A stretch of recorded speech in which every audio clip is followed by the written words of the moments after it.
beginningless greed, hate, and delusion, through body, speech, and mind, I now fully allow. I take refuge in Buddha. I take refuge in Dharma. I take refuge in Sangha. I take refuge in Buddha, the fully awakened one.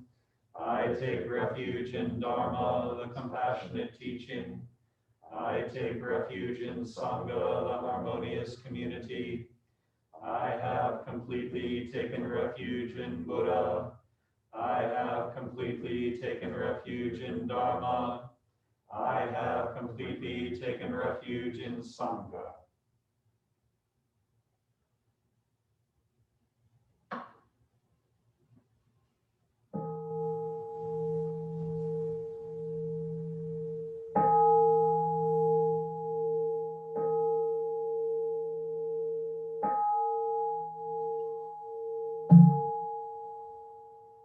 Heart of Great Perfect Wisdom Sutra.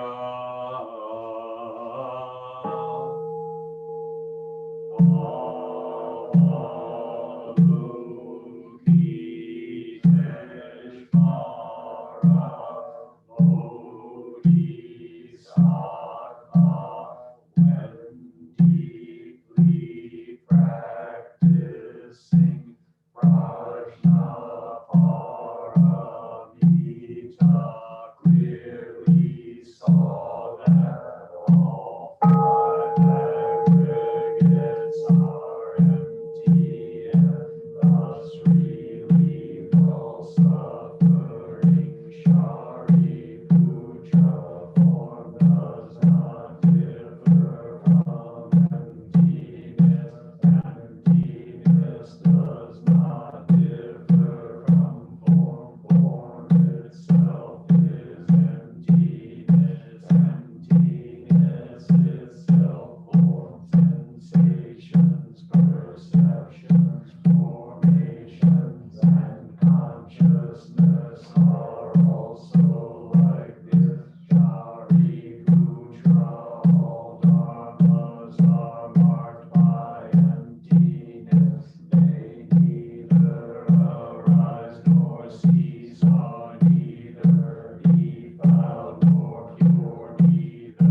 glory to all, so that we, together with all beings, realize the Buddha way. All Buddhas throughout space and time, all honored ones, bodhisattvas, mahasattvas, wisdom beyond wisdom, maha, prajna, paramita.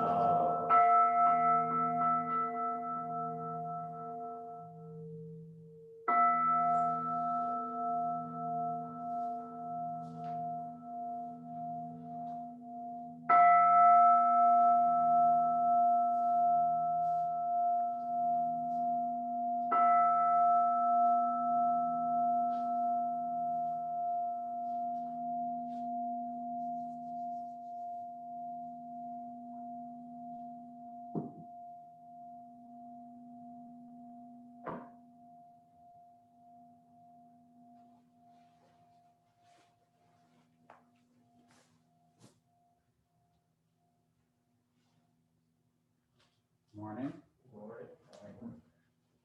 Good morning, everyone. We will transition now over to the Zendo, and then we'll get started for our Dharma talk shortly. Again, we'll run the slides.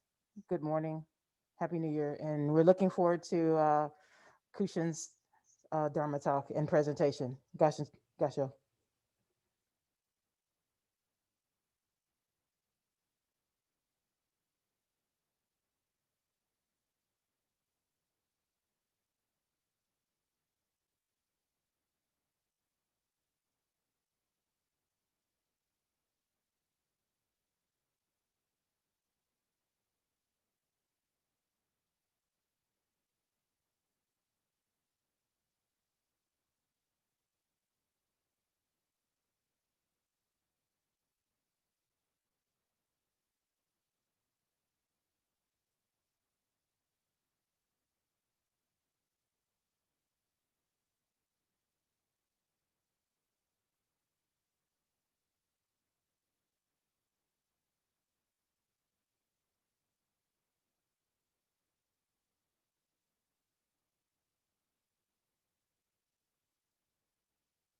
Good morning, Sangha. Welcome. Gasho. This morning, we have the delight of having Kushin Jim Parker speak with us about studying each aging calligraphy, tapping into one's life force. But before, excuse me, my mask is sliding down, so let me do this. Let me give you a little bit of a small intro for this giant of our Sangha, our Dharma brother. I know he's going to smile with that. But Kushin Jim Parker lives in Missoula, Montana for 30 years. About 6 years ago, he met Sensei Zenkus Myers and started practicing with him at the Mission Mountain Zen Sangha, one of our Silent Thunder Order affiliate Sanghas. Today, he's going to be speaking with us about brush calligraphy, a 3,000-year-old art that originated from China. It is considered one of the high arts along with poetry and music. His teacher, Kazukai Tanahashi, says cultivation, a profound realization and wholesome way of life, is the ultimate practice of calligraphy. Soto, calligraphy, embodies both the technical skill of the calligrapher Saisaku, and Kushin, please forgive me if I'm murdering these terms, so you'll be able to correct me, is the spiritual quality of applying the brush with all of one's heart. Please join us in an open discussion for this ancient art form and discovery of our selflessness through the endless practice of brushwork. Without further ado, I'm going to hand it over to Kushin to speak with us this morning. And Kushin, again, thank you so much for agreeing to speak with us and opening up this year for us. Gasho. Gasho. Can everybody hear me? Good, thanks. I'd like to start with the opening Dharma verse, and I will ring the bells. And what I'm going to do, I've realized I'm somewhat of a Luddite, but I'm an adventurous Luddite. So I'm going to have fun with Zoom today. Hopefully it'll be fun. But I realized that when I hold something up for you, like this character for healing, it's actually backwards in your view. So you will bear with me for a few that I hold up, but for the most part, we'll have some slides to look at. So I'm holding up the character, the Chinese character for healing. And I thought we'd hold that up for all sans as we do the opening Dharma verse. So please join in.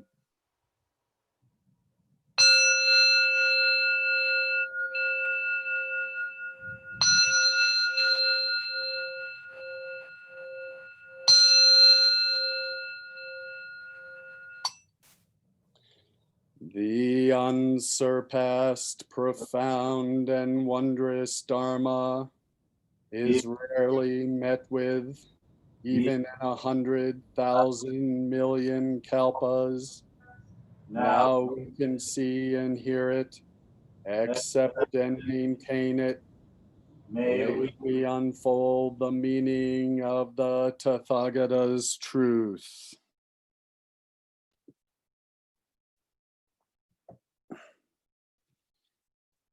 So thanks, everyone.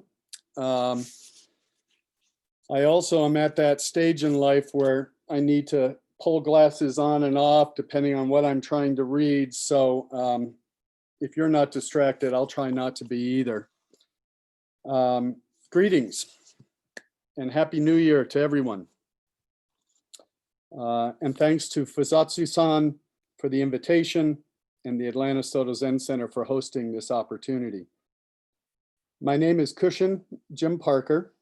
As was said, I live in Missoula, Montana, Northern Rockies. We got some snow on the ground, more snow blowing around in the mountains, but it's still a relatively early part of the season. At least it hasn't hit yet. I'm a member of the Mission Mountain Zen Sangha based in Dayton, Montana, which is headed up by my teacher and mentor, Zenku Jerry Smyers. I also sit on the board of directors and various committees of the Silent Thunder Order. So the preparation for this talk today has been a Buddha, Dharma, and Sangha moment for me. 3 treasures in one. Among many of the realizations that I came across during this preparation was that my East Asian calligraphy study and practice is wrapped wholly within my Zazen Soto Zen Buddhist practice, the latter preceding the former. It doesn't have to be that way, but for me, it is. Today, my goal or my hope is to weave the two practices together for you to see. And I hope to illustrate through the calligraphy and Zazen the strength of both of those in my life. Two practices, yet all within one heart, one mind, and all contained within the Dharma of emptiness. I'm going to be referring throughout this talk to the book, again, probably backwards for you, my regrets. It's The Heart of the Brush. This is the book that my teacher, Kaz Tanahashi Sensei, and his able partner in the book, Christine Haggerty, Christine Haggerty, put together, which is how I've learned what I do know about calligraphy and much more. I highly recommend it if you have interest in learning about calligraphy at all. My Buddhist name, oh, excuse me. Let me hold up one character for emptiness. This is where it gets a little fun because you may or may not be able to see it as well, but this is, and all the ones that I'll be showing you today, unless I mention them, someone else, are pieces that I've had an opportunity to brush. And you'll see different papers that we use, different inks, different brushes. But the reality is, if you find any brush, any type of ink or acrylic water base, any paper, you will be very successful as well. My Buddhist name is Kushin, 2 characters. I was going to write these up on the board behind me, but again, it would be backwards, so I'm going to skip that part. Ku, which is translated as heart-mind, and Chin, which is emptiness or boundless. Matsuo Kuroshi spoke to the concept of this and our practice, and he said, quote, "There is nothing, but in this nothingness, there is everything. There are boundless things." Inviting traditional brushwork into my life only actualized in about 2017, 3 years after my Zen practice formally began, and only after aspects of my true Buddha nature were revealed to me through my Zazen practice. Mindfulness, meditation, dropping off body and mind. Again, Matsuo Kuroshi. In Zen meditation, you will find your true nature and the flow of life. You will find that the whole universe is yourself, freed from suffering because you will be freed from your grasping self. You will be enlightened. This is Eastern wisdom and Zen in modern life. Today, my somewhat scattered discourse will include peeks into my life and the wandering path that brought me to both Zen and East Asian calligraphy. And then we'll settle in on that for a bit. It's a winding trail, so hang on. I'd like to invite questions or comments throughout our talk today whenever they arise. Please freely raise your hand or put your question in chat, and either Fusatsu-san or myself will do our best to see your request, and Fusatsu-san, just interrupt me if someone has a question. We'll try to answer it right there and then. We'll also hopefully have time for some Q&A at the end if there is any. And so we begin.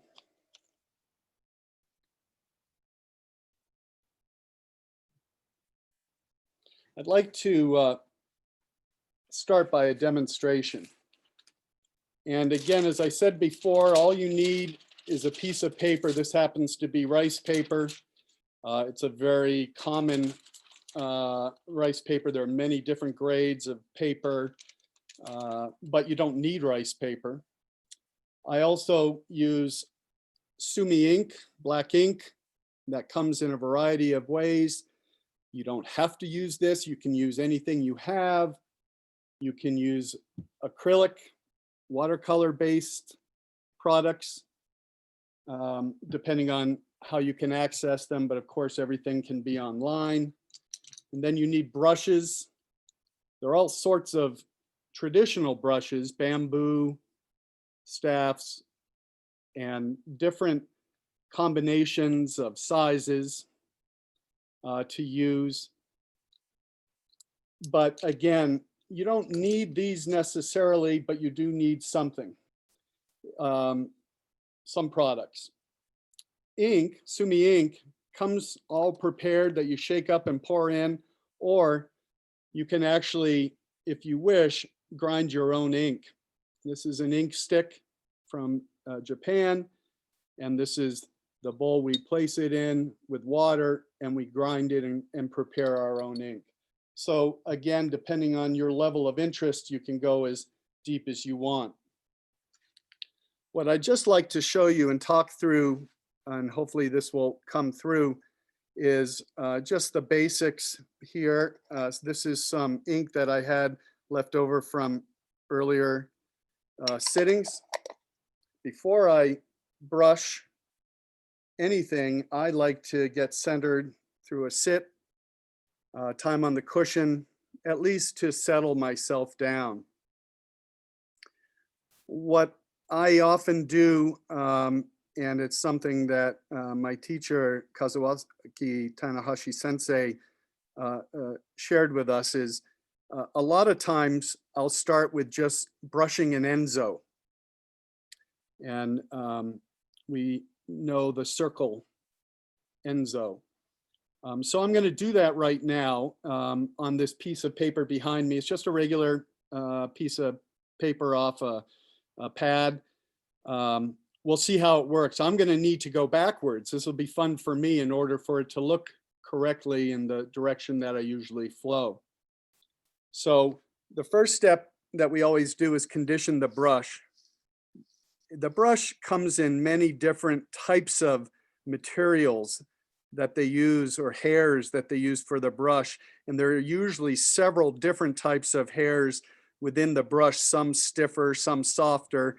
So again, depending on the level you get into, you can really experiment and see the differences and feel the differences in the brush strokes. Hey, This is Kushin-san, yes. we actually see the diagram in the forward, actually. So it's not backwards for us. Just want you to know that. All right, I like that. Thank you. This brush was a gift to me by one of my teachers, Christine Rendon Haggerty, and it's a brush. It's a Chinese brush, and Chinese and Japanese brushes are considered some of the very best. This, I understand, is wolf hair, so I try to respect that and use it appropriately, and occasionally we'll even howl while I do some brushing. Well, I'm kind of kidding, but so then the way to prepare the brush is you just press it into the ink to fully engage the bristles and to stock the brush up, as it were, with ink. And then your preparation for actually brushing is to remove a lot of the excessive ink that's unnecessary for your strokes, for your work on calligraphy. And again, we will shortcut some of these stages just to show you. But again, you're trying to create the brush to end up in a form that is prepared for the brushing. So now we'll just do an enzo behind me.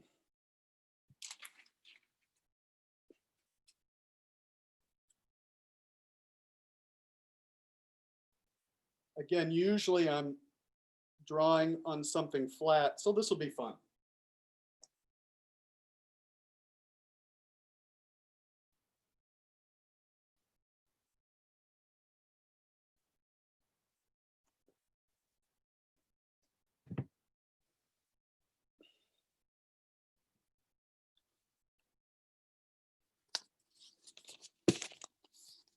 The Enzo is used and brushed by Japanese Zen practitioners and literally means circle symbol. An Enzo represents enlightenment in the Zen tradition. Enzo is a circle that is hand-drawn in one uninhibited brushstroke to express a moment when the mind is free to let the body create. My brush calligraphy teacher, now 88-year-old Kazuaki Tanahashi Sensei, or Kaz as he asks us to call him, tells us that an Enzo can be brushed in one breath and can suggest the attitude of the artist or practitioner each and every time they brush one out. He told us a story of one of the participants in a workshop who is a doctor, and the doctor shared with Kaz that every day before he starts his work, he'll take out his brush and ink and he'll draw, brush, an Enzo. Gives him a sense of where he is in the day. And it's something that I've found very helpful for me too.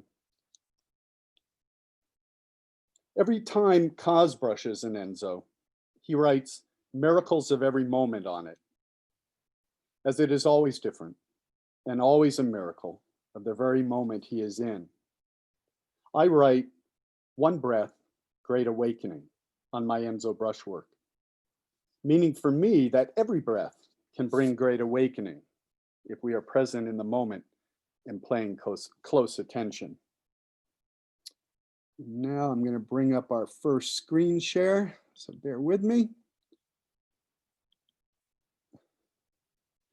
This is an Enzo that Kaz drew.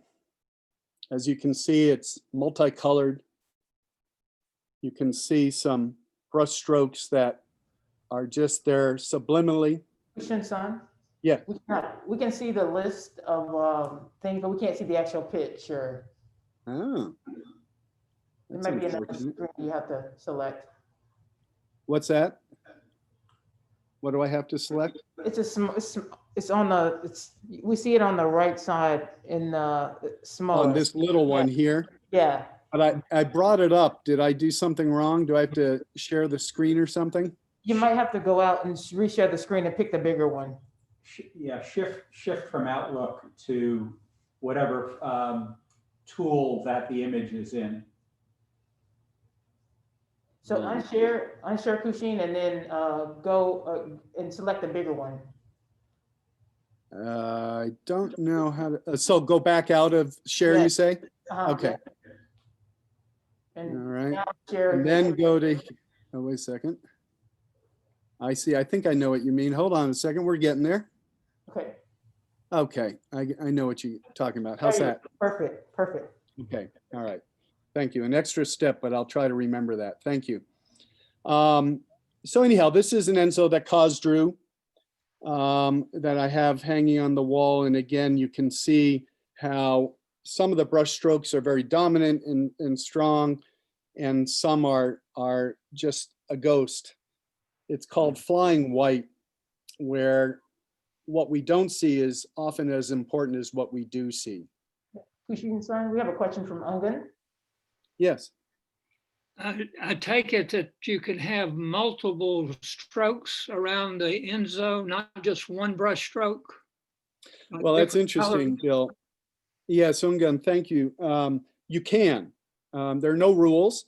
How Kaz does that particular stroke is he actually lays some inks on the paper first, and then with one stroke, he moves through all the colors at the same time, bringing them out. And through practice and orientation, he's found ways to assimilate multiple colors in one stroke.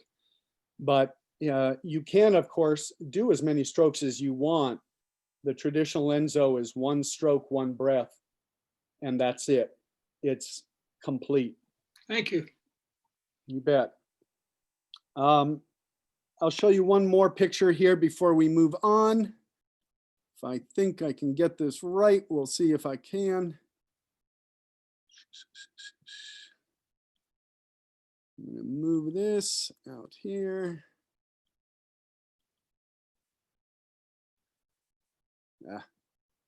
This could be interesting. Okay, now let me stop share screen. Okay, I might take a little longer to get there, but this is another Enzo that I asked Kaz, and the first time I met him, he was offering to do characters for people for a donation to one of his nonprofits, A World Without Armies. Kaz has many deep interests, and one is peace throughout the world that he's been working on his whole life. But again, this is now in the Zendo in Dayton, Montana, at Mission Mountain Zen, to help us bring us into the Zendo.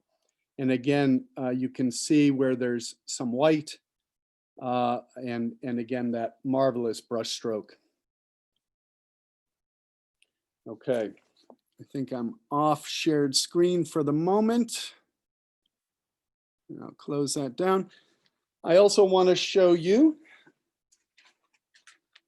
one of my pieces that I have in Enzo. And again, this one you may see there's some gold in it too. I mixed some gold acrylic with the black sumi ink, and it provides just a lovely difference and strength to it. So again, how we do it, we can do it in many marvelous ways. Kushin, Yes.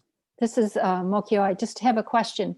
Yes. In the previous slide, the dots, now was that part of the brush stroke? Well, it's interesting. What in that case, and he was using a large brush because it was a fairly big canvas, and he had dipped the ink and prepared his brush. When he brought the brush over the paper, it actually dripped. Yeah. And so it became part of the overall piece, as drips will. And in fact, you've hit this perfectly, because this is another quote from Kaz. He says, "The Enzo contains the perfect and imperfect. Mhm. That is why it is always complete."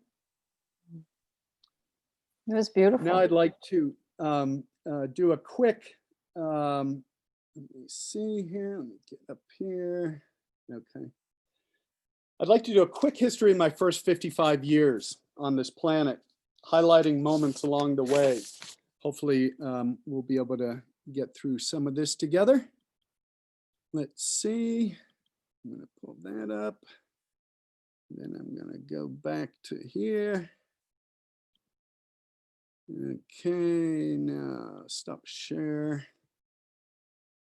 Sorry, this is a little, I should have prepared differently. So anyhow, I was born on January 19th, 1958 in Newton, Massachusetts, a small town about 30 miles west of Boston.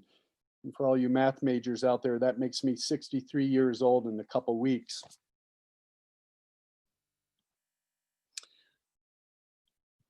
Okay. Let me go again here. Sorry, this is going to take me a little bit longer because I didn't quite prep everything correctly, but we'll see what we can do here. Okay. I'm going to do a couple things here. Okay. So again, bear with me. I'm working on this screen sharing. Okay. Now I'll share screen. Where is the file? Not the one I wanted. Okay. I'm sorry, I'm having a little trouble here, but I'll try to get back to it real quick. Okay. And Kushin-san, it's so fine if you don't want to blow them all up. We can see them on the side if that would help you. Okay, I might do that. We'll see. My parents, Betty and Henry Parker, both deceased, gave me a start in life that was full of love, compassion, gratitude, ethics, and kindness. They provided opportunity for my body and mind to explore and excel. I realized I was very, very fortunate. I owe them so much. We lived very well together, with some exceptions, of course. Okay. I'm going to try that and see if this works okay. Okay. Can you see that picture at all on the side? We can. Yeah, okay. This is a picture of our family with my mother's mother also. It's an early one. I also have an amazing brother and dear friend, David, who was and is 4 years older than me and lives in Sebastopol, California. He studied and taught Tai Chi, Qigong, and Eastern traditional medicine for 40 years. He's always provided good counsel throughout our lives together. And we have shared so many lovely and challenging experiences, and still do. I'd like to share a few of my life experiences that may be pertinent to today's exploration of Zen and calligraphy. My dad's father, who died when he was only 7 years old, was the Episcopalian Bishop of New Hampshire. My mom and dad were both actively involved in our hometown church and gave my brother and I our first experience with religion and spirituality. My godfather was the Episcopalian chaplain at St. Paul's boarding school in New Hampshire. And upon my confirmation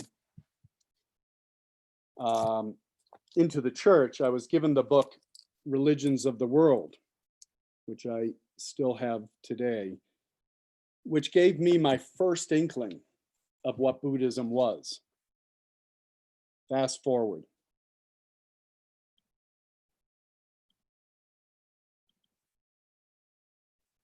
Let's see. Okay, can you see that on the side? We can. Okay. Around 1973, I had my first Buddhist awakening. I was a sophomore in high school in Wayland, Massachusetts. My brother, on the left there, looking quite suave, and his friend from college were home on a break. His friend gifted me the book, Be Here Now, Be Now Here by Baba Ram Das. Many of you, I'm sure, are very familiar with it. With little explanation and no proselytizing, he left me with myself and the book. And I must admit, I was never the same again. It blew my 14-year-old mind. I continued to loosely study religions of the world, but Buddhism held my closest interest.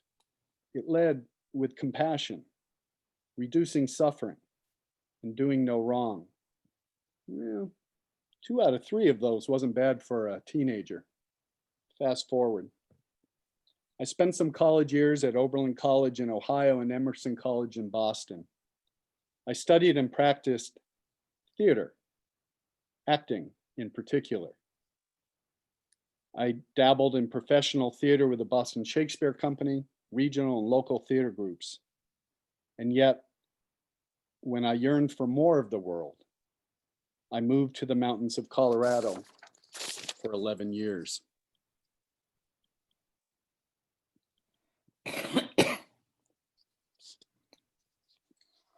This was my time to romp and push my mind and body where they hadn't been before. In fact, as far as I thought they could go, and then a bit further. And I discovered wildness. Henry David Thoreau, one of my heroes, said, quote, "In wildness is the preservation of the world," unquote. I climbed mountains, raced in triathlons, backpacked for days, weeks, kayaked and rafted great rivers, and cross-country skied. A love that I continue to this day. Downhill telemarking, racing on tracks and off them, winter expeditions over mountain ranges, and teaching others the beauty of this sport as I helped to run and manage the Vail Beaver Creek cross-country ski school for 8 years. But I wanted more. Fast forward.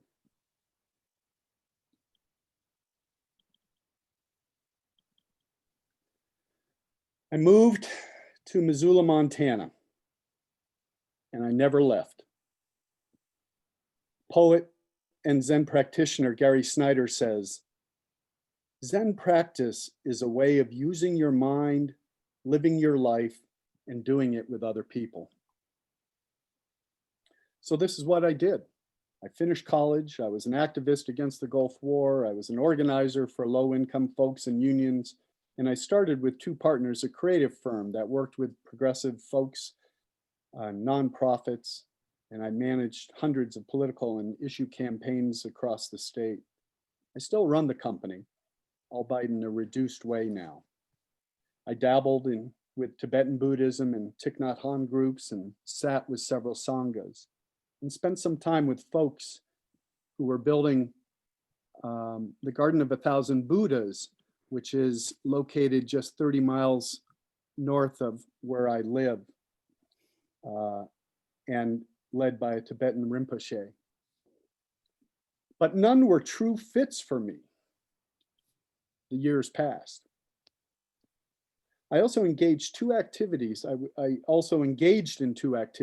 that profoundly changed my life for the better. In 1996, my father was diagnosed with brain cancer. I returned home to Massachusetts and spent the last 9 months of his life as his caregiver, along with my brother and my mother, who also did the same. It allowed my mom to be his loving wife to the end. And it was my dad's last gift to me. Over those 9 months, we traveled landscapes that I could never have imagined. And I've been a hospice volunteer in Missoula, Montana ever since. In 1998, a couple years later, I was a volunteer at a summer camp for a friend who ran a camp as a camp counselor for a week with kids ages 6 through 18 that had lost a loved one in their life. Last year was my 21st year involved with Tamarack Grief Resource Center. Camps, workshops, board member, staff, and mostly just a volunteer. I speak of this path because it brought me first to Zen and then to East Asian calligraphy. Both took time and interest, research and experimentation, and then a leap of faith that only life experience can prepare one for.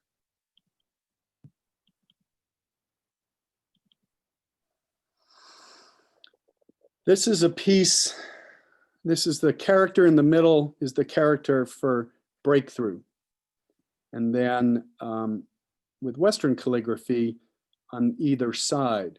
This is a piece I did in Venice, Italy, which I'll talk about a little bit, combining the two Western and Eastern calligraphy skills.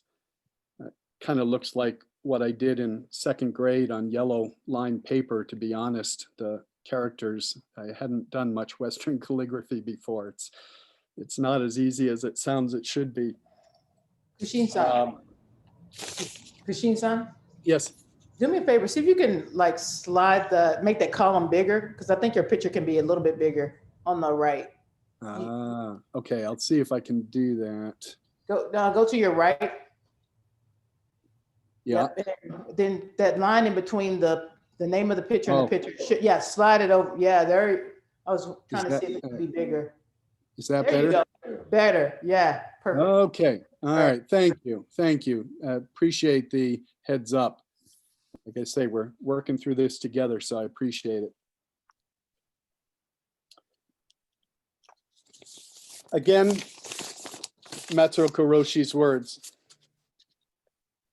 Quote, "What we do with our lives is very important because it determines our future. Every moment must be made full use of. It can contain an eternity."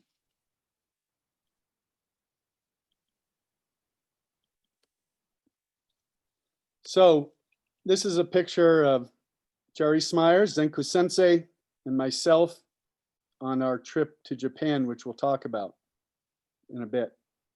During the summer and fall of 2014, I met Jerry Smyers through my girlfriend at a social event at his house. Soon thereafter, I was invited to sit with him and others in his zendo. And then I met Zenku Jerry Smyers sensei. This was my second Buddhist Grand Awakening. It stuck this time. I came back to sit again later that fall, and again, and again. Zenko Sensei became my teacher, along with the Buddha and all of you, my Sangha sisters and brothers.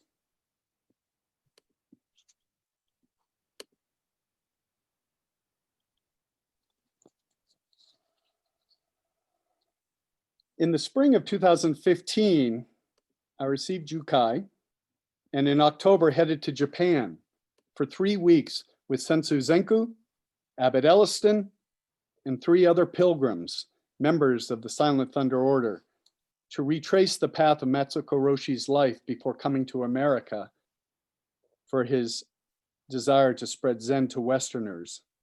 And he came over in 1940. And above all that, I was filming as a second camera for this upcoming documentary I'll speak of. So in less than a year, I found a practice, I found a teacher, I went through Jukai, and I'm headed to Japan for 3 weeks to visit some of the most incredible temples and monasteries in Buddhist history, and being able to accompany several priests and advanced students and feel like I was doing something by contributing, because I love to do videography work. So I grabbed a small little camera and off we went, and I must say it was a tremendous experience. What a blast, and an encouraging way to deepen my relationship to Soto Zen Buddhism and the Silent Thunder Order. I often felt I was drinking out of a fire hose. The rest of that story is more well known, so fast forward. So how did I come upon the practice of East Asian calligraphy, which is part of the topic of this talk after all? It's really a practice that came upon me eventually, as did my Soto Zen practice just discussed. But I had to overcome some stuff and still work on this. As a Soto Zen practitioner, I practiced to overcome the monkey mind voice that constantly told me, I am not a meditator.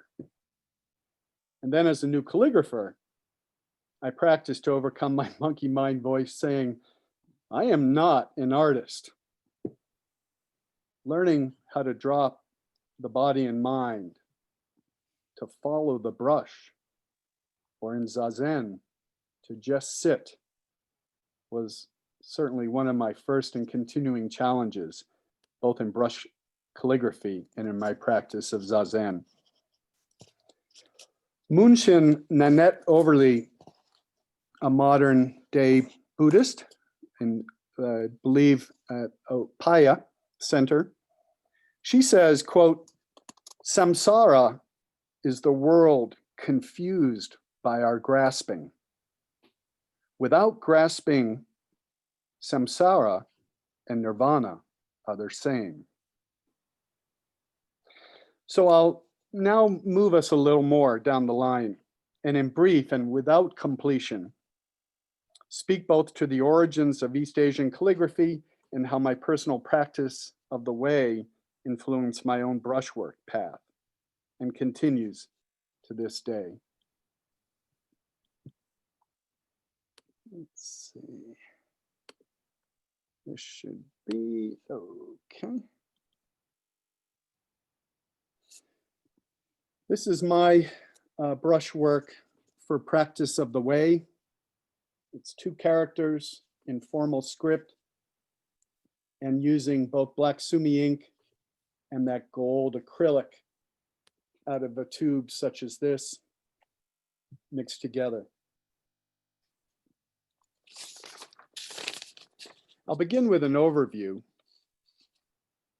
how brush calligraphy became a practice and art form, and also how my Soto Zen Buddhist path prepared the way for my engagement with East Asian calligraphy and the similarities of the experience and practices. So first, East Asian calligraphy, and this is a beginner's 101 class, which is where I'm at. East Asian calligraphy is the art of writing characters or ideographs. Ideography, or diagram of an idea, is a symbol that represents a word. Ideography is used by over 1 billion people in East Asia. In contrast to phonetics, like the English language and a majority of other languages, where each letter or combination of letters represents a sound. Calligraphy, this 3,500-year-old art form, began in China and has been practiced throughout East Asia and appreciated throughout the world. The earliest pictographs, and these we are somewhat familiar with, pictures on places in very early times. The earliest pictographs, which later were used to inform the ideographs, were first carved in the dirt, then bone, wood, and shell. This was called carved script. And then, over 2,000 years ago, a round brush with a bamboo handle was first invented in China. The earliest evidence of this writing system goes back to the Tin period, circa 1700 to 110 BCE, before Common Era, in China. After centuries of development, it was introduced to Korea, Japan, and Vietnam. Ideography is not restricted by different languages, as it represents an idea and has been used in East Asia for centuries. As ideography is a character per word writing system, thousands of characters have been created. The Great Chinese-Japanese Dictionary contains more than 50,305 characters.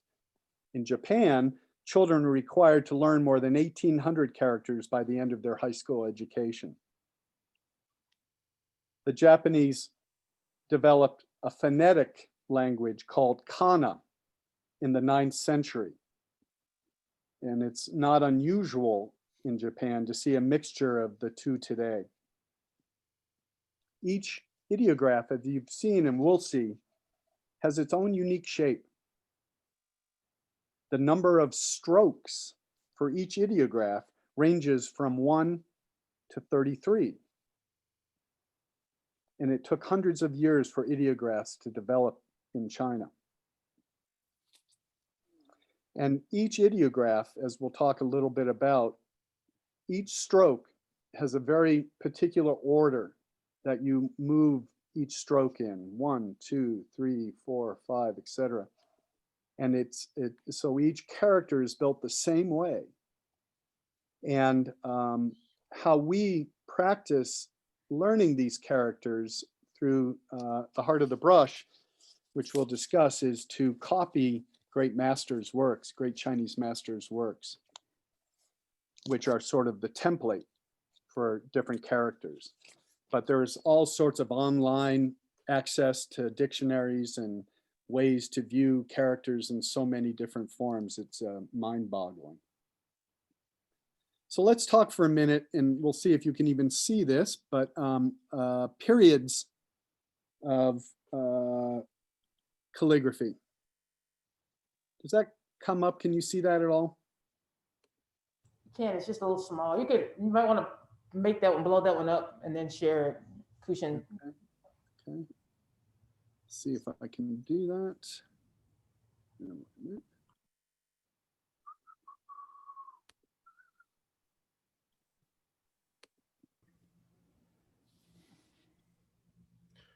If you were to open the file, it would get larger in that screen with that same view. Right. I'm going to try that and then go back to sharing it just with that one, which I've done for some of the others. Thank you. Okay, let's see if I can do this. Here we go. That should be better. Is that up now? Yep, it looks good. Okay. Excellent. So there are periods of calligraphy. the carving period that I earlier spoke of, 1700 to 1 BCE, then the early brush period, 1 to 200 Common Era, classical period 2 to 700 Common Era, post-classical period 7 to 1300 Common Era, the modern period 1300 to 1945, and the contemporary period 1945 to present. And there's several different styles of writing and types. The carved script or seal script is used for carving seals for signatures. And I do have, I'll show you later, but they're also called chops. And that's the often red sign on a piece of calligraphy that is the artist's name. And those were carved into wood originally, now stone also. And it's used to signify the actuality of that artist's name and signifies that that is truly their work. So Kushin, on that Yes. piece you had practice of the way, that little red kind of square seal, is that your actual Kushin, your name, or is it like the semblance of your name? Or Yeah, good question. And this I learned from Kaz at one of the workshops. An artist usually has his teacher, much like in Zen, pick his name. So Kaz led us as students in the class through an exercise where we chose a lot of words that we thought were representative or important to us. And then he studied those and chose a name for us, and a way that using words together that actually would be able to be used in seal script when you have your chop made. My Buddhist name is Compassionate Heart, which I really appreciate and try to live up to. And on the seal, I worked with Christine Haggerty, who gave me a lot of help, and we looked through a lot of style sheets. And heart is compassionate, and heart are very similar in the seal script. So another interpretation is boundless heart, and that would be more distinctive on the styles on the actual chop, and that became what I chose. Boundless heart. Then there's clerical script, and that developed between 1046 and 256 BCE, after the calligraphy brush was invented, as government clerks used this style for writing documents. Then we came to the three scripts that we see today and use most regularly. Formal script, which I've shown you, I think, up to this point. In the 3rd century Common Era, Chinese calligrapher Zhang Yao developed a new style of brush writing for formal occasions. Very moderate brush movement without exaggerations. And again, I'm just kind of running through these. There's a lot more to learn, of course, about all these. Semicursive script was developed in the 4th century China by Wang Qiuyi, radically expanding the horizon. And he was known as the sage of calligraphy. His forms, I don't know what that word should have been, are very imaginative, but gentle and flexible. And then the cursive script. The cursive script was developed simultaneously with semicursive script. The Buddhist monk Huasu of 8th century China developed this dynamic style. Lines are soft, fluid, and often linked with ligatures, thin connecting lines, often used in poetic or artistic writings.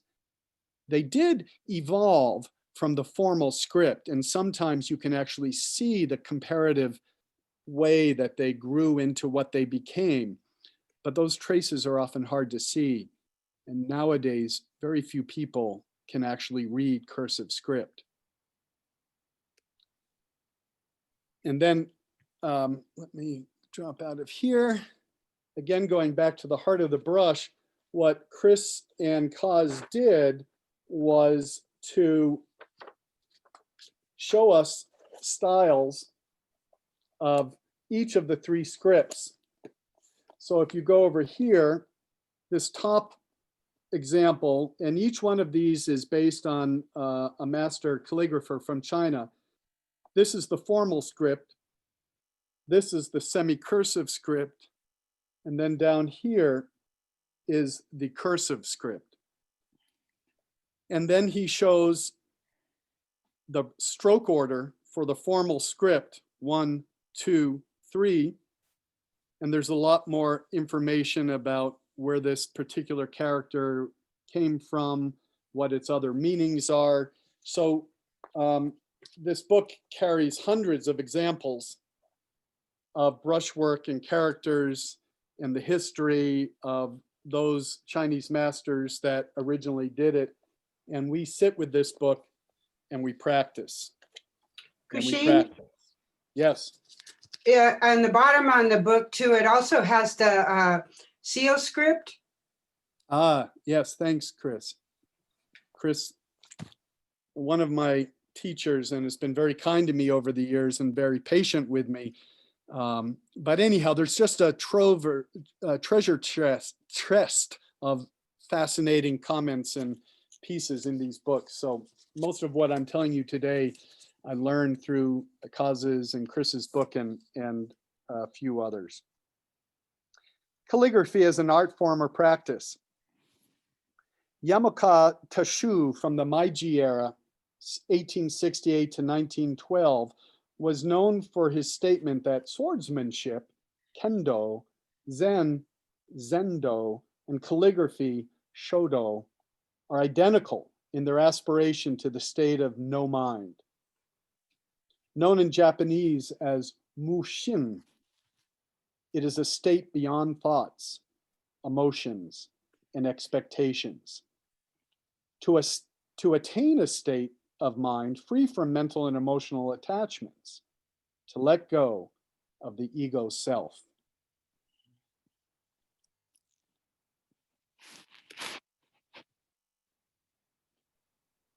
This that you may be able to see on the side is one of Kaz's pieces that hangs on my wall. And this character up here is a character that is either mu or not. And this character below, which radical is heart, but it's all one character in this case. Excuse me, Kushin, could you open the file and then we'll be able to see it and it'll. I will. Perfect. I will. Thank you. We'll try this again. I just have to go through a double process, so thank you for hanging in there. Okay. So this top piece is mu or not, and this bottom radical by itself is thought. So together it's not thought or no thinking.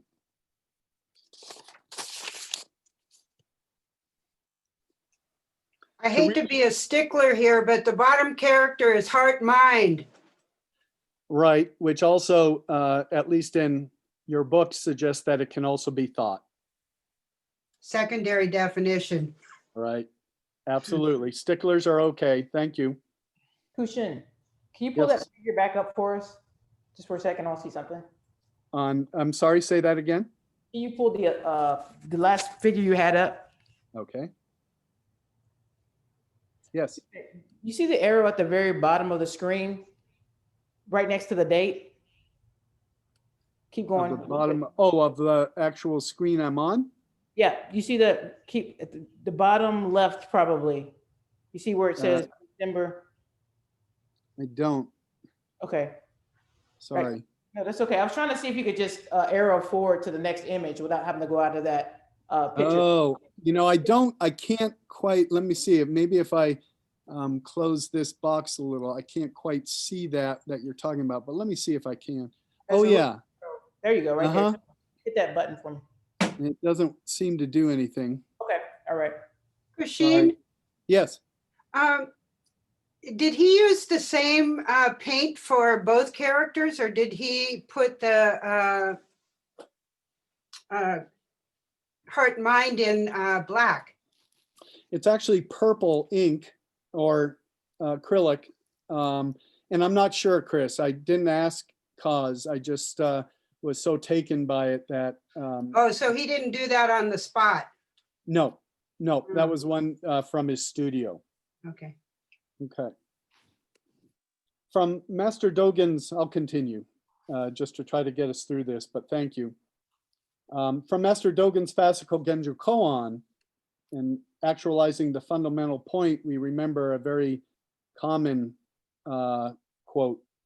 Dogen tells us, to study the way of enlightenment is to study the self. To study the self is to forget the self. To forget the self is to be actualized by myriad things. When actualized by a myriad things, your body and mind, as well as bodies and minds of others, drop away. No trace of enlightenment remains, and this no trace continues endlessly. Now going to do one more character on the piece behind me, and then we'll talk about it. So preparing the brush.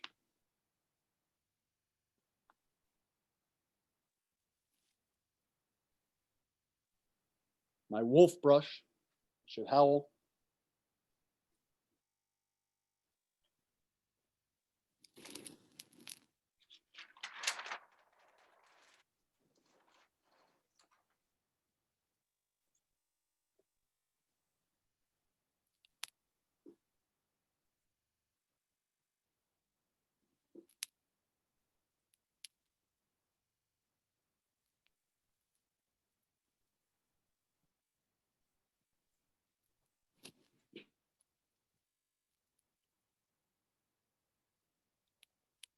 Ichi. This is the character for one.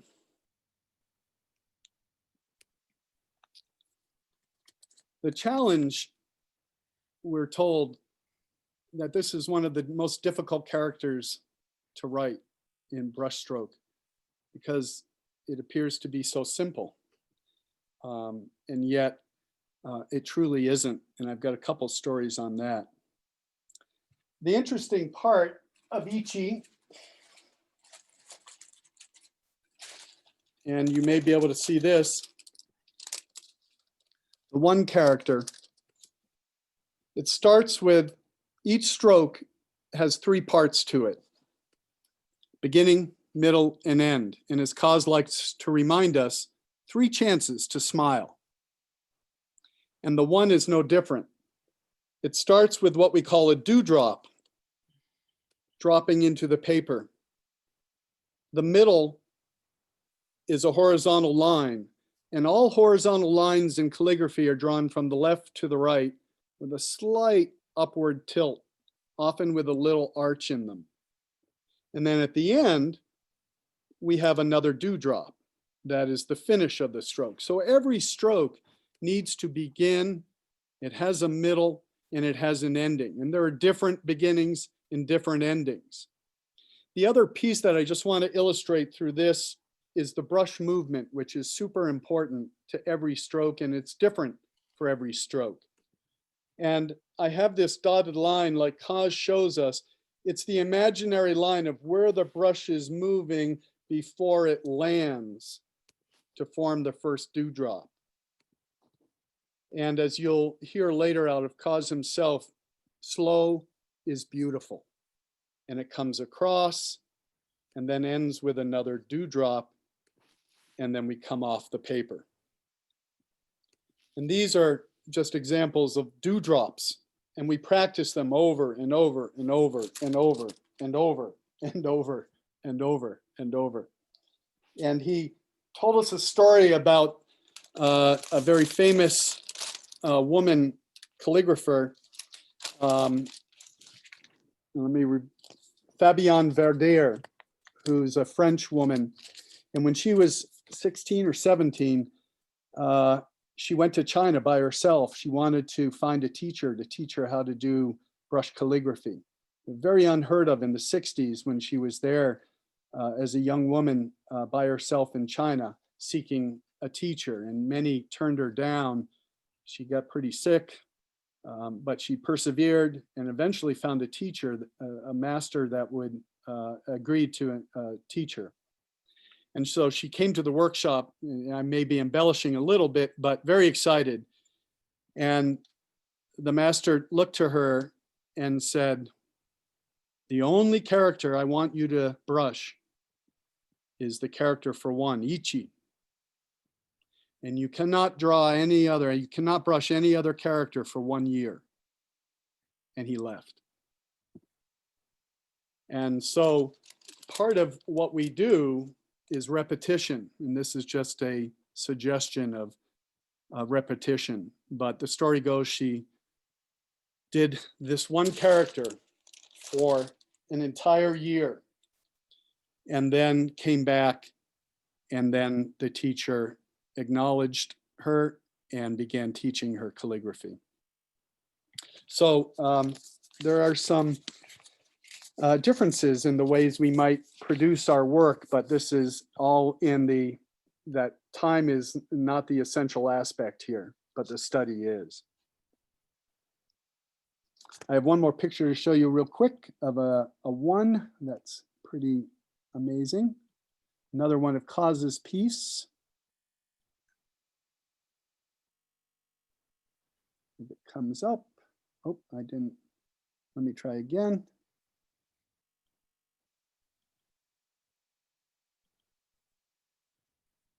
Can you see that? No. Okay. Let me try to get out of here. Get out of that.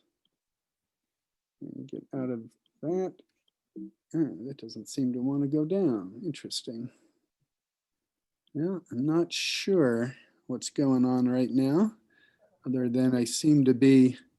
Push it up. Kushin. Yeah. You can see it to the right, but we just can't see the big piece if you want. Okay. Okay. I'm trying to get rid of one character that is up, but it doesn't seem to want to reduce. Okay, there you go. So you can see the exploding one then, is that correct? Not right now. We screen share it one more time. All right. Let's try it again. And this is R. It's not absolutely necessary, but can you see it now? Yep, we can see it. Okay. It's just another example of a different way to express the one character.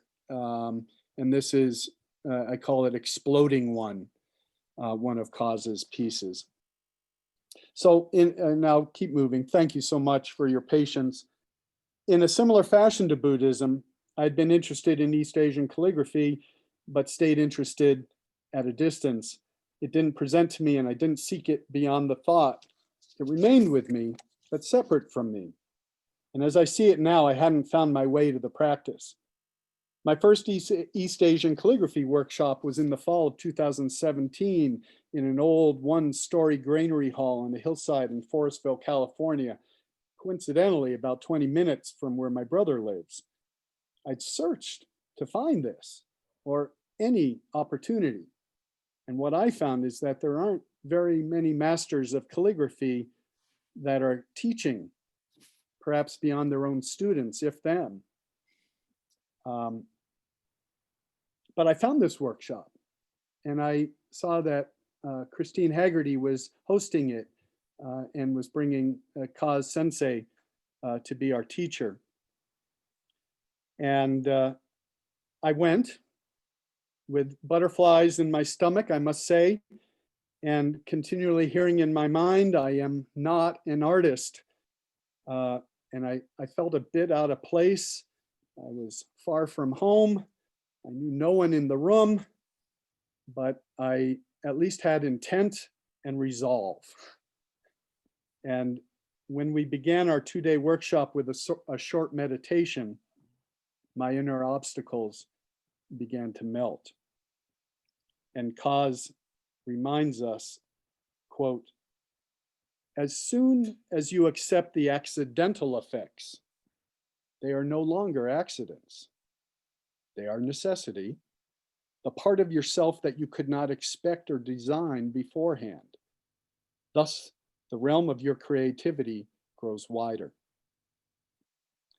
And over the years since, I've found that both practices involve my body, mind, heart, breath, mindfulness, and energy in wholehearted combinations to overcome my distractions and delusions and doubts.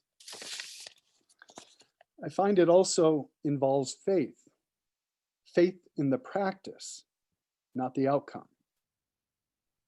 Sensei Norman Fisher tells us, quote, "The Buddha way is about radical freedom in this world and radical love in this world, which is so resistant to freedom and love. To hold on to a fixed truth is to limit this love in this world and to be bound by that truth."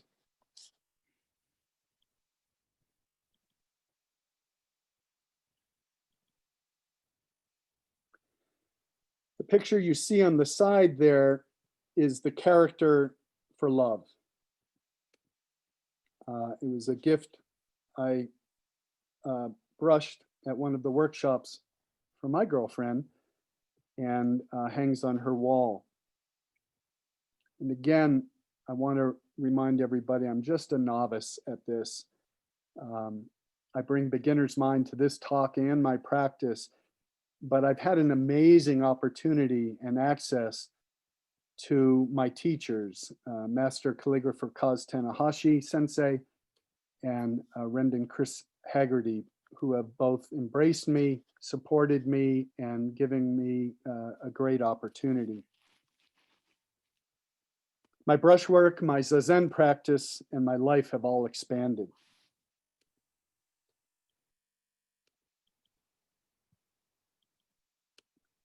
This is a picture of Kaz. Kaz Tanahashi Sensei, a painter, calligrapher, writer, editor, and translator. He's produced over 40 books in English and Japanese.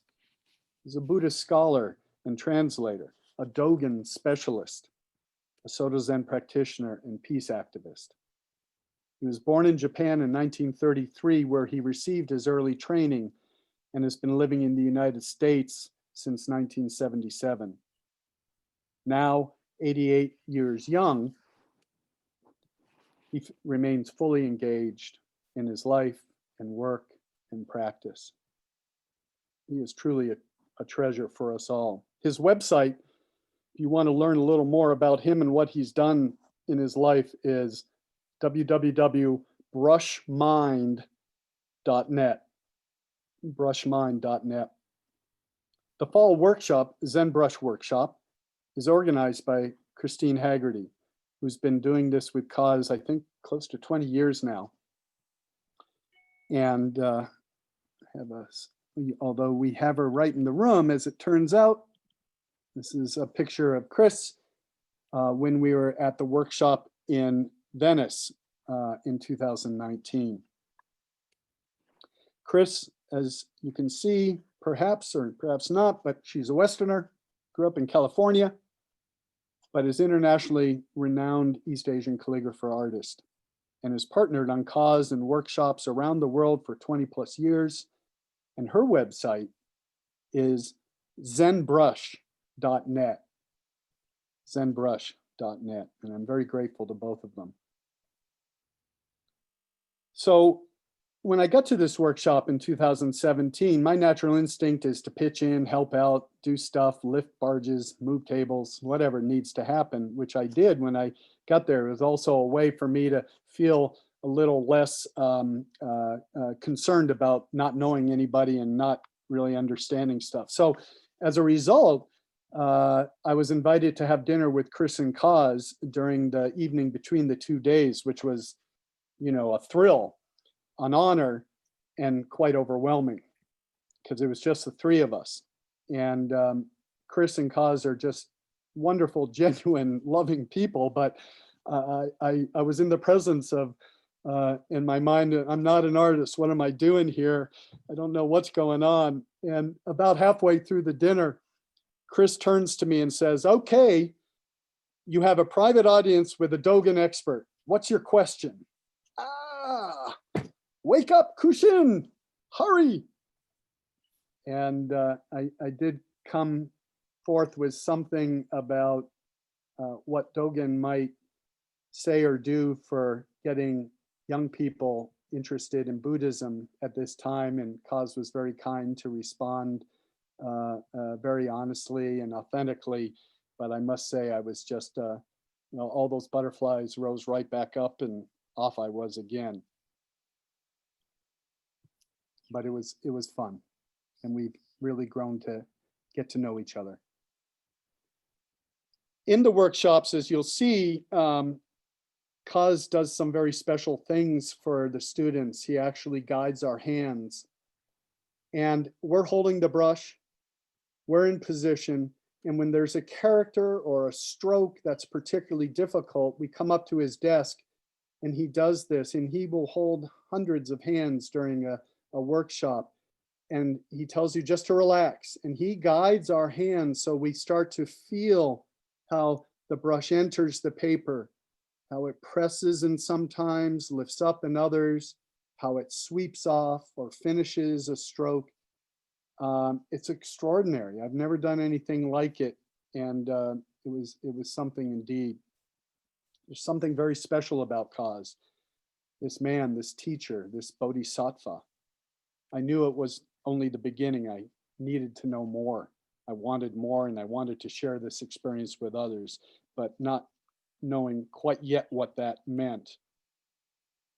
Roshi Joan Halifax, the abbot of the Upaya Zen Center, reminds us, quote, Zen practice is about relationship and process, not about outcome.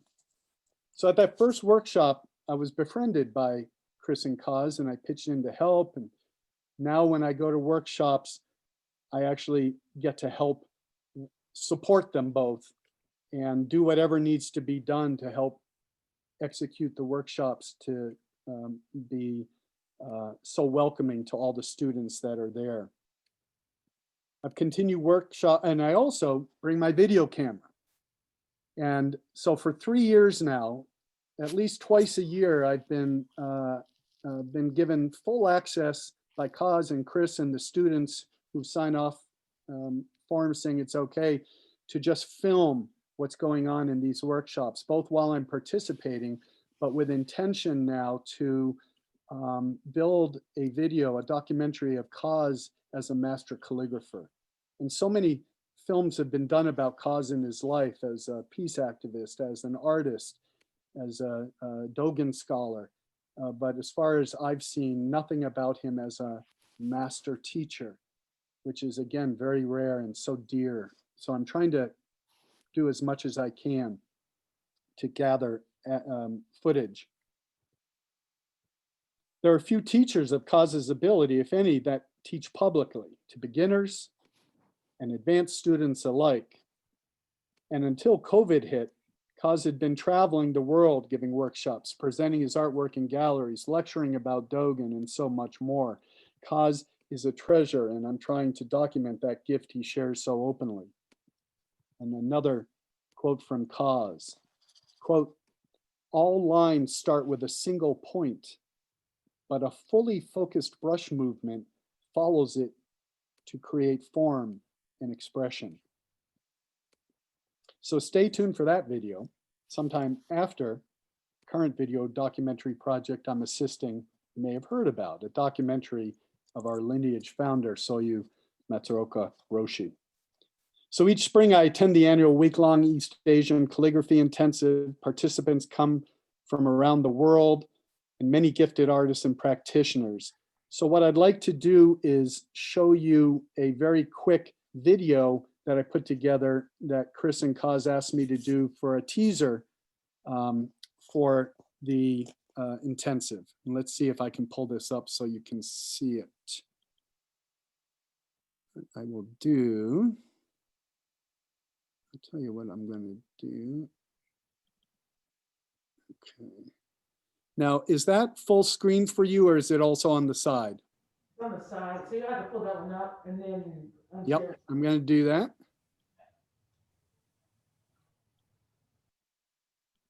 Now it should be full screen. Is that correct? Reshare for me.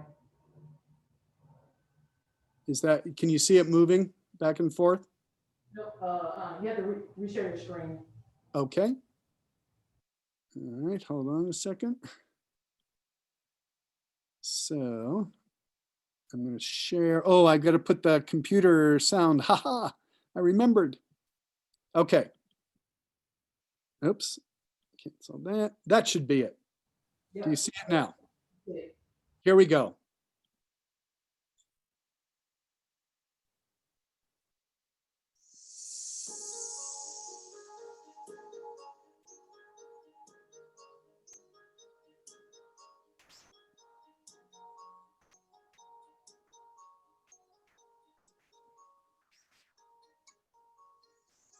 We looked around and I had a list of several places that I thought were appropriate. But Kaz zeroed in on this Mercy Center and Yeah, this is ideal. It's And close to the public transportation. close to the airport, close to the beautiful city of San Francisco, and such a spiritual place. It's an oasis of contemplative conferences. The schedule kind of evolved. We knew we wanted meditation, and of course, calligraphy is the basis. Chris's idea that each one has a table and a little bit away from others. During the calligraphy, he uses the book that we worked on together, Heart of the Brush. We didn't want to have just advanced students. You find that the more advanced students want to help the younger students. With the time that we have here at Mercy Center, we're able to go that next step so that people can put their artwork in frames or go through the steps of how to make a scroll. That's one thing that I think is different about this workshop is the time that it allows for the deep penetration. As the week progresses, people go through profound breakthroughs. That way, people can have a profound experience and also satisfying experience. People who have diverse backgrounds, different cultures, different countries, and also different ages and different levels of experiences. Being here is an incredible experience. It's like an immersion. And it's absolutely, it's like the center pole of my practice for the year. It's such an incredibly nurturing time for that baby artist inside. The joy is having fun doing this. There's a lot of laughter.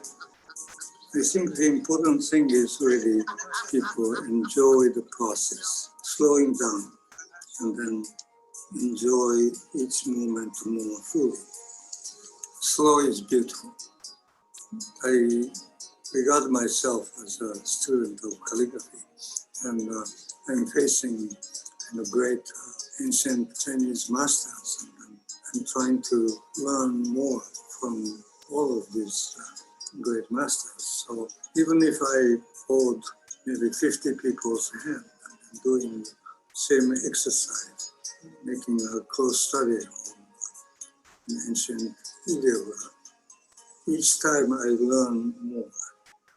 That's why I always thank people for coming, because if they didn't come to the workshop, we wouldn't have anything to do.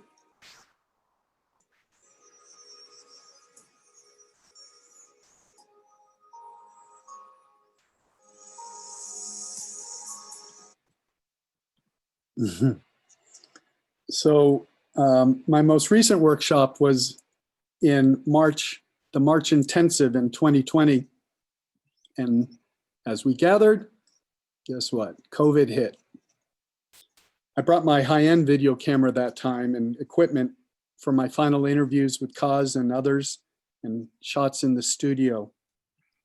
And I recorded an amazing multi-hour interview with Kaz, from giving me a history of his entire life and experiences, and as a teacher.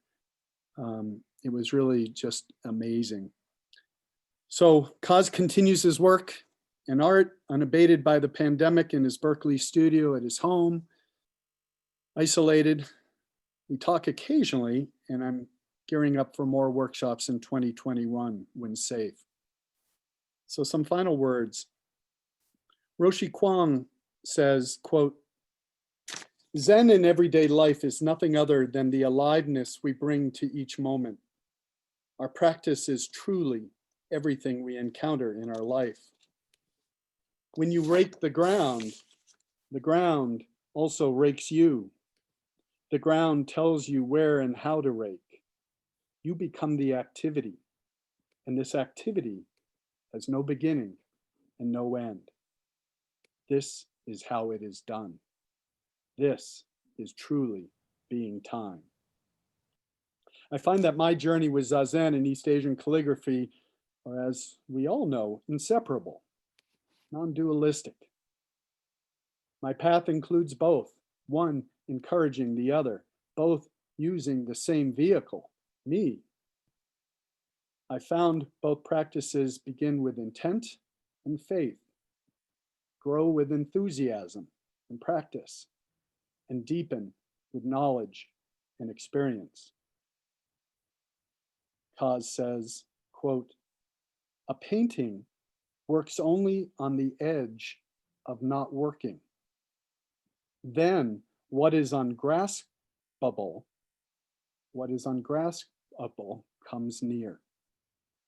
For each, the dropping off of body and mind allows the significance of both practices to be revealed, to shine a light inward, to get out of my own way, to allow that which has no words to manifest in my being, to complete myself by revealing my true nature. And neither practice has an end. Neither wishes to gain anything, but both become fully manifested in my life and all that I do." A final quote from Soyu Matsuoka Roshi. "During your life, you pray to the Buddha. Yet this is not praying to a Buddha outside of yourself, although many people seem to take it in this way. The Buddha is within you and within others. When you pray to the Buddha, you try to awaken the Buddha, the awakened one, in yourself. As the Buddha awakens within you more and more, you enter into more and more of the Buddha world." I'll leave you with a final piece here, if I can. Let's see if I can.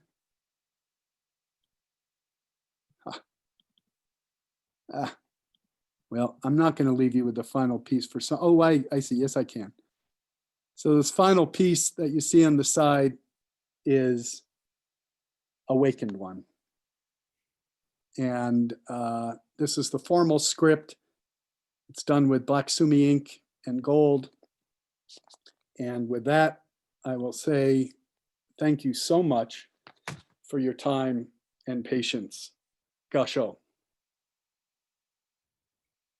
If there are any questions, of course, I'd be delighted to respond if I can. Kushin, Gasho, thank you so much for sharing your experiences, your teachers, and Christine, thank you so much for jumping on one of Kushin's teachers. It's a pleasure to have you with our Sangha today. But we're going to open this up for questions.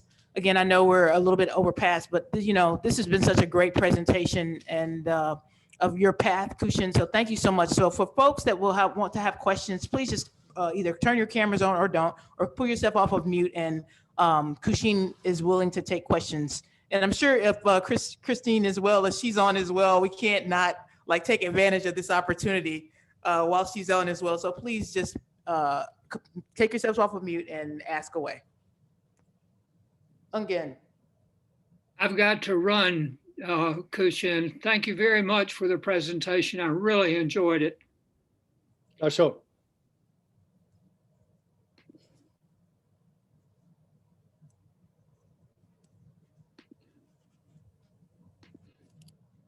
I have a quick one since I'll go. I'm sorry, but Kushin as well. Again, you've been so gracious at providing some of your calligraphy to our community and to some of our senior teachers. I know that you spoke briefly about how your practice has been informed by your calligraphy practice and your teachers. Can you speak a little bit more about how your practice has evolved both ways, your Zen practice as well and your calligraphy practice, and how they've merged into one path? Can you speak a little bit about that? Sure, thank you. Again, what I discovered by preparing for this, which I hadn't really thought about, was, I knew not a thing about calligraphy until after I had settled into my Soto Zen practice with Zenku Sensei and others.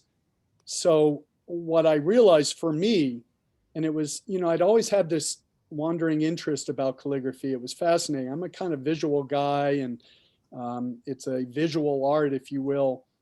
But again, I am not an artist, which is true, but it was always resounding in my head.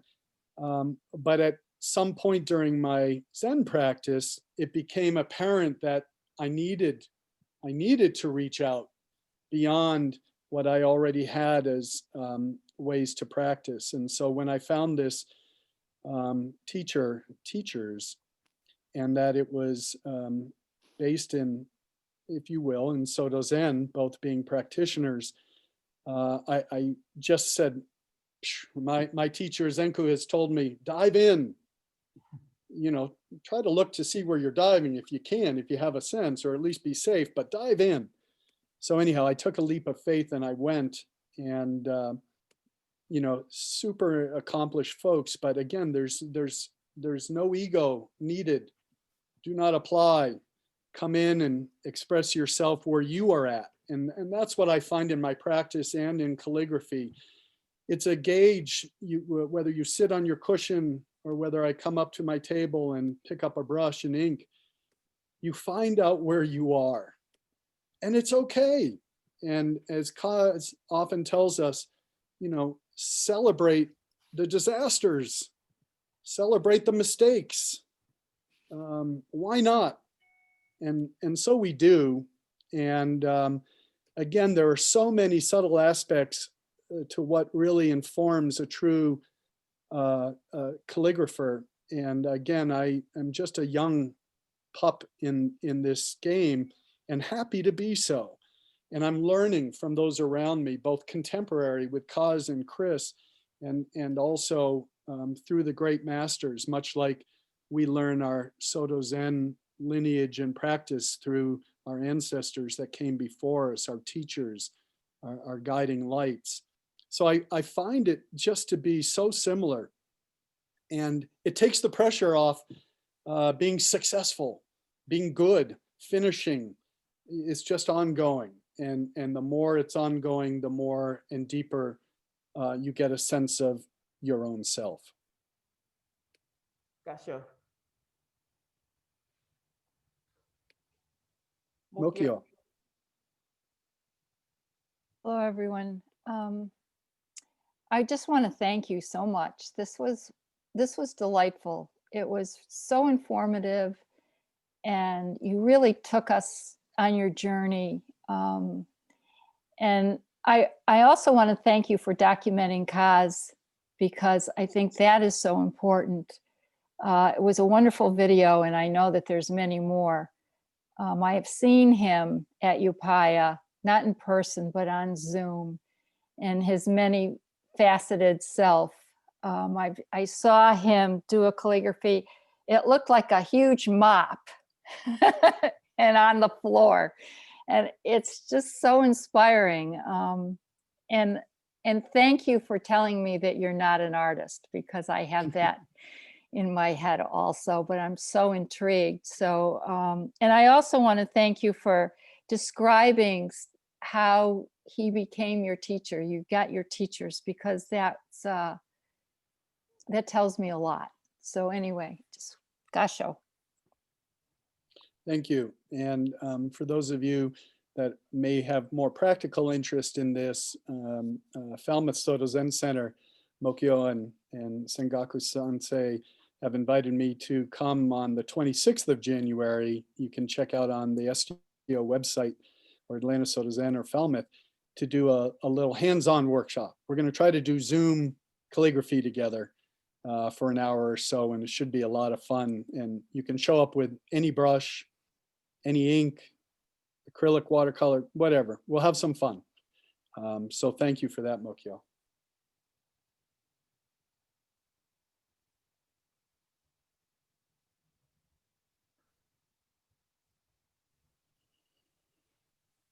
Well, if there's nothing else, I want to, and I don't see any other desperate needs. Oh, Sensei. Shin-san, very nice. Appreciate that very much. I think it gave a nice rounded presentation about calligraphy. And I do see the parallels between calligraphy practice and Zen practice. You know, there's no gaps. You know, it both informs our life very much. And, you know, causes encouragement that no matter what happens, this is, embrace it, you know, embrace this and learn from this.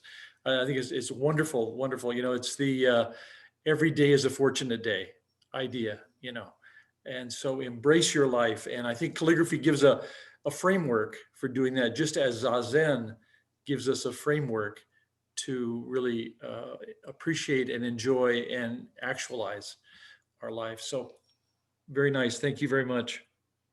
Yes, and I just thank you, Sensei. And I want to note with Chris here too, you know, Chris and Kaz have opened up this opportunity for calligraphy for thousands of students, beginners like myself, advanced students, and their work is precious. And to me, what I see, not everybody that comes to these workshops is a Buddhist or a practicing Buddhist, and you don't need to be. But what I see in the course of a week-long workshop, or even a 2-day workshop, because of the way their presentations are given with such joy and love and support, you know, people's defenses break down so quickly. And you can watch each other go deep within themselves, within ourselves. And my sense is, at the very least, we walk out of these workshops perhaps a little bit, maybe even a larger bit better than we were when we walked in. We have a deeper sense of who we might be, and we are less concerned with the things we can't do or trying to get to the end of the road, but just sometimes being on the road with some passion and support is what it takes to take our next step. So again, I have great appreciation for Chris and Kaz to give us all this opportunity. And I was going to ask. Kushin, Yes. I wanted to mention my original meditation teacher, Maizumi Roshi, and then I studied with Kwang Roshi. Both men do calligraphy. And when I asked Kwang Roshi to teach me calligraphy, he says, no, I teach meditation, not calligraphy. And I kind of left at that point because I wanted to study calligraphy. So not only, I think Kaz is one of the only teachers that I know of that is teaching in the United States and Europe. You can go to Japan and learn it, but you'll be emptying the trash can for the first 5 years before you ever touch a brush.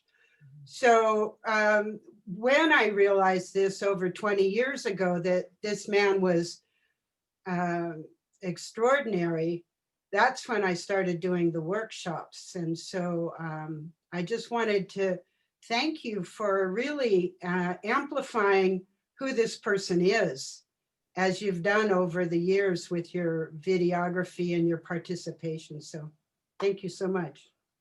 Gasho.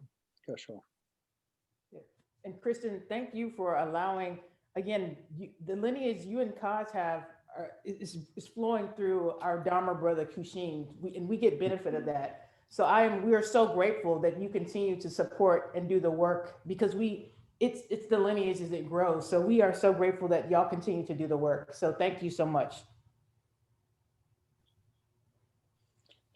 Well, if there are no other comments, perhaps we'll close our session with the closing Dharma verse. And again, Gasho to Fusatsu-san and the Atlanta Soto Zen Center, my teachers, Zenko Sensei, Brendan Christine Haggerty, and all of you that are interested and supportive of our efforts as a Sangha. It's deeply appreciated. Kushin-san, before we go, one last thing. Sure. Again, everyone, Happy New Year. Thank you so much for showing up. We know it's been a challenging 2020, but we continue to practice. And again, thank you for your support and just your being up to show and doing the work. We have a lot of great events coming up for the new year. Please check our events and upcoming events out on sto.org and also ASZC.org.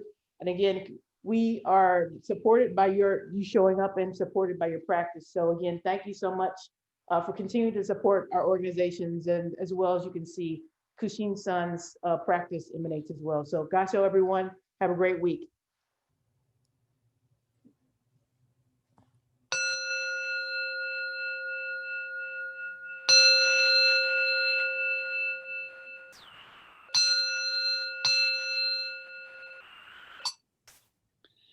Beings are numberless.